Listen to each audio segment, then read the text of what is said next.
Chapter 54. The Qualities of Being. All right. You will clearly know and see the various details through your journey. But now I want to reiterate the main points of what we were discussing earlier, because it is like a state that has been overlooked for over 2,000 years. He said, what is it? It's about the state in which the Buddha discovered the being of Buddhahood within himself.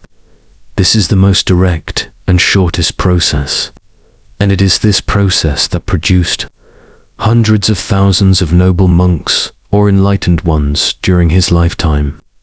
Some could understand it just by listening to the Buddha speak once, he suggested. Good, good, I replied.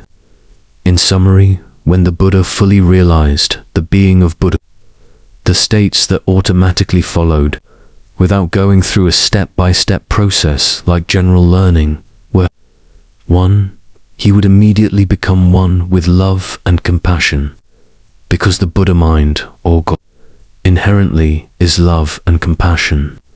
Therefore, he didn't need to try to have love because he had already become love. This would happen from the very first moment he decided to be.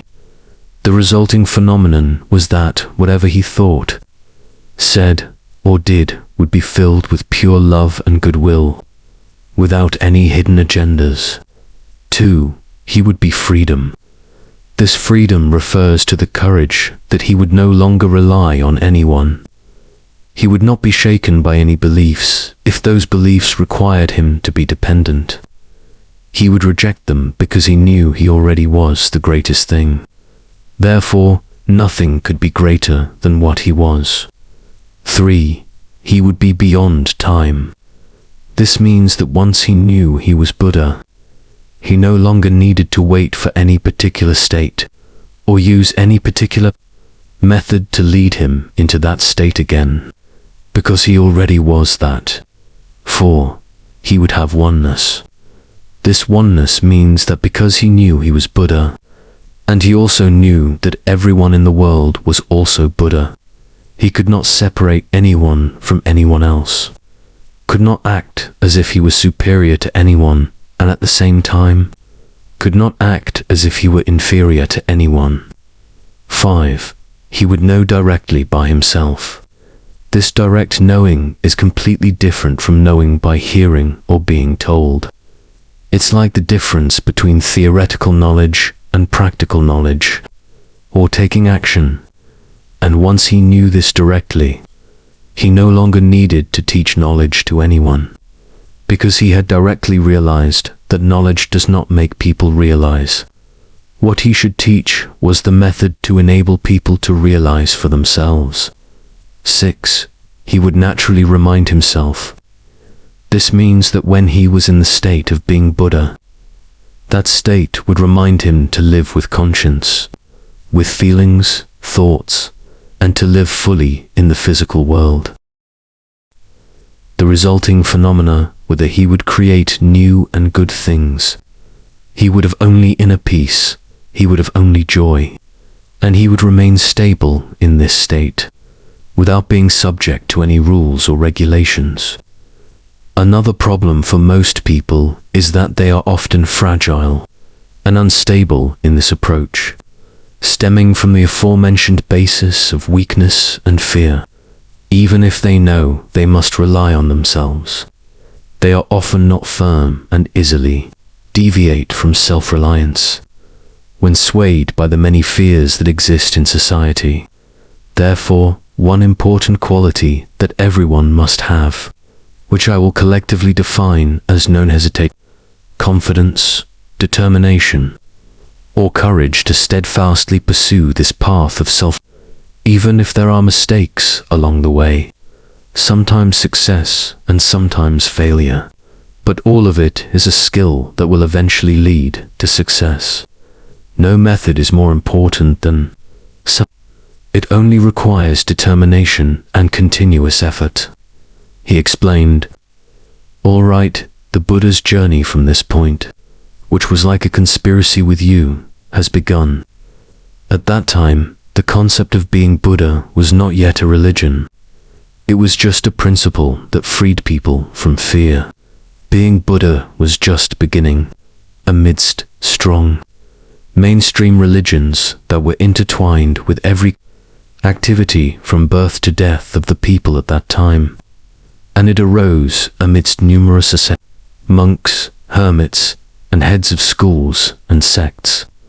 The way of life of the master of being Buddha, or the Buddha, was like that of rebels, not following traditional customs, focusing solely on the path of being Buddha.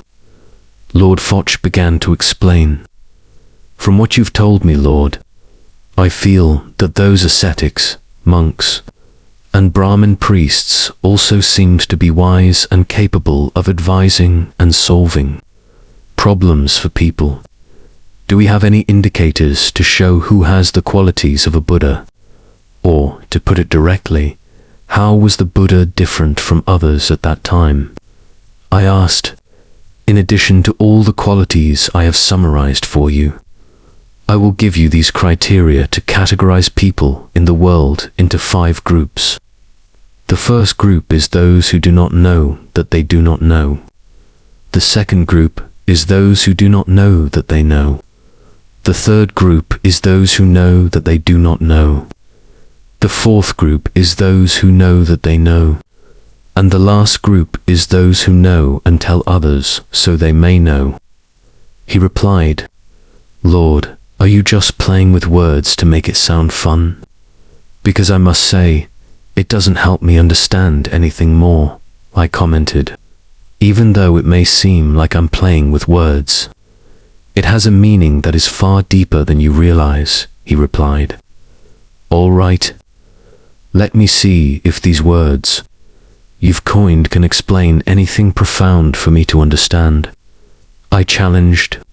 No matter what you say to me, I will always be truthful to you.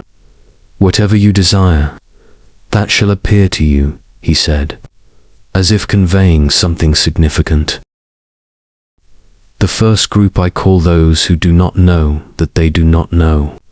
The first ignorance is not knowing who they are, where they come from, what they are doing, where they are going, and how to get there. Because of this first ignorance, it manifests as a second ignorance. They think they are separate. Their consciousness is separate.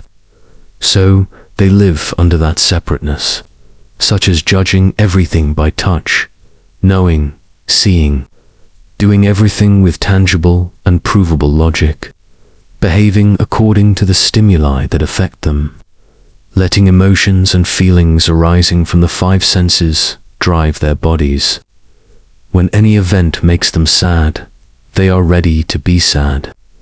When any event makes them angry, they are ready to be angry. They are thus called to be in a complete cycle of ignorance and are trapped in the cycle of beginning, existing, decaying, and starting anew endlessly, because they do not know how to get themselves out of this ignorance. He began to explain. Wow, if you put it that way, I think the number of people in this group must be almost the entire world. I observed. You can assess for yourself how many of the over 8 billion people on your world right now would be classified as those who do not know that they do not know. He added to what I said. That's true. I was just wondering if there would be enough people left for the other 4 groups you mentioned. I asked. It's not about the quantity, because some of these groups I've identified may have only a few people, he replied. I'm starting to get curious about the qualities of the remaining groups. I said,